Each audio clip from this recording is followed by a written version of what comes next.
जब आप किसी को दिल से मान लेते हैं तो उसके सपने को पूरा करने के लिए आप अपना सब कुछ न्यौछावर कर देते हैं।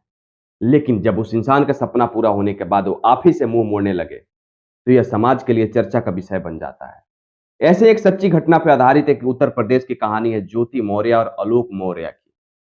आलोक मौर्य अपनी बीवी को पढ़ाने के लिए दिन-रात एक कर देता है। मेस्तर की नौकरी करने के बाद भी वो यह नहीं सोचता है कि मैं इतने छोटे पद पे हूँ और बीवी को इतने ऊँचाई पे लेकर के जाना है। वो दिन-रात एक करता है और लोन भी लेता है और बीवी को पढ़ाता है। बीवी को ज़रा-सा भी महसूस नहीं होने देता है कि मैं कितने कष्ट से तुम्हें पढ़ा रहा हूँ। लेकिन जब बीवी पढ़ लेती है और एसडीएम बन जाती है, पीसीएस फाइनल कर लेती है और सब डिविजनल ऑफिसर बन जाती है, तो बीवी को लगने लगता है कि मैं काफ़ी ओहदे पे हूँ और मेरा हस्बैंड जो है काफ़ी नीचे ओहदे पे है। और धीरे-धीरे उनके अंदर ऐसा व्यवहार आने लगता है कि वो धीरे-धीरे अपने पति से मुँह मोड़ने लगती हैं।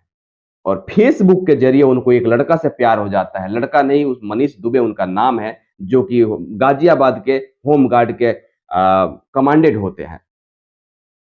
प्यार इस कदर से बढ़ जाता है ज्योति मौर्य का कि धीरे-धीरे चैटिंग करते-करते ज्योति मौर्य अश्लील-अश्लील बातें भी करने लगती है।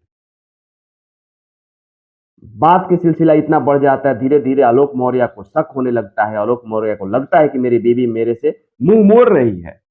तो आलोक मौर्य अपने बीवी का जासूसी करने लगता है और बीवी का एक दिन फ़ोन चेक करता है। ज्योति मौर्य गलती से अपना चैटिंग डिलीट करने से भूल जाती हैं और आलोक मौर्य सारी चैटिंग पढ़ लेता है। आलोक मौर्य जब चैटिंग पढ़ता है तो आलोक मौर्य की पैर से ज़मीन खिसक जाती है। आलोक मौर्य को लगता है कि मेरी बीवी ऐसे-ऐसे काम कर रही है, ऐसे-ऐसे बातें कर रही है और धीरे-धीरे अपने बीवी का सारा एविडेंस इकट्ठा करने लगता है।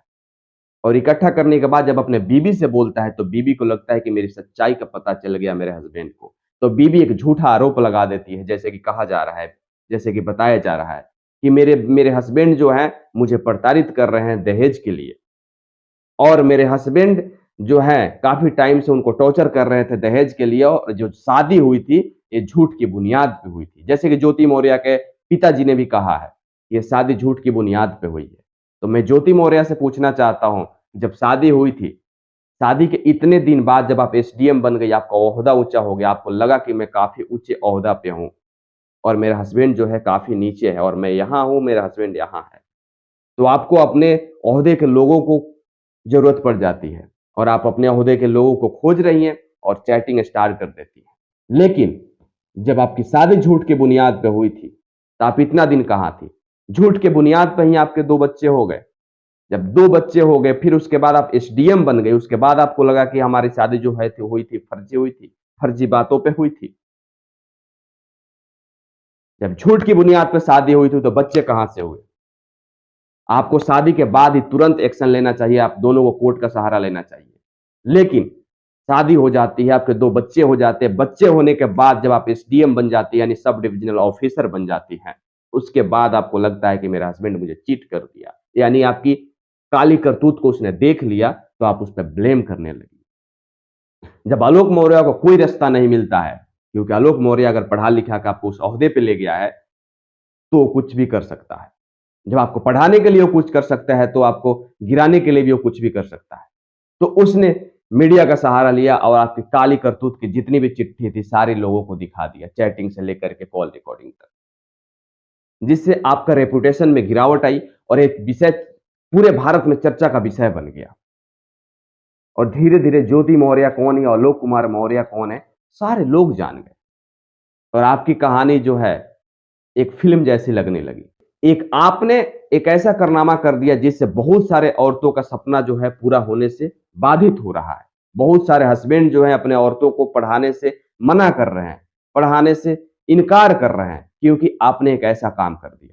लेकिन मैंने उन सभी से रिक्वेस्ट करना चाहता हूँ कि एक ज्योति मौर्य अगर गलत है, तो सारी औरतें गलत नहीं हो सकती हैं। सब औरतें वैसे नहीं हो सकती हैं। एक ज्योति मौर्य पूरे समाज को गलत नहीं कर सकती है, पूरे समाज को गंदा नहीं कर सकती है। ज्योति मौर्य ने सिर्फ अपने आप को गंदा किया, अपने चरित्र को गंदा किया। ज्योति मौर्य के इसी कारनामे से उसके चरित्र पे उँगली उठ रहा है। तो आप सभी पढ़ाइए क्योंकि शिक्षा ही इस समाज का विकास है। तो आप अपने बीवी को पढ़ाइए और लिखाइए लेकिन आपकी बीवी वैसे नहीं होगी। मैं सबको नहीं कह सकता हूँ, कुछ लोग ज्योति मौर्य हो भी सकती हैं, लेकिन सब वैसे नहीं हो सकते हैं। जितने लोग मेरे वीडियो को अगर नहीं देखे हैं, वो देखिए और वीडियो को ज़्यादा से ज़्यादा शेयर कीजिए और पेज पे देख रहे हैं तो पेज को फ़ॉलो कीजिए और अगर यूट्यूब पे देख रहे हैं, तो यूट्यूब को जाकर के सब्सक्राइब कीजिए।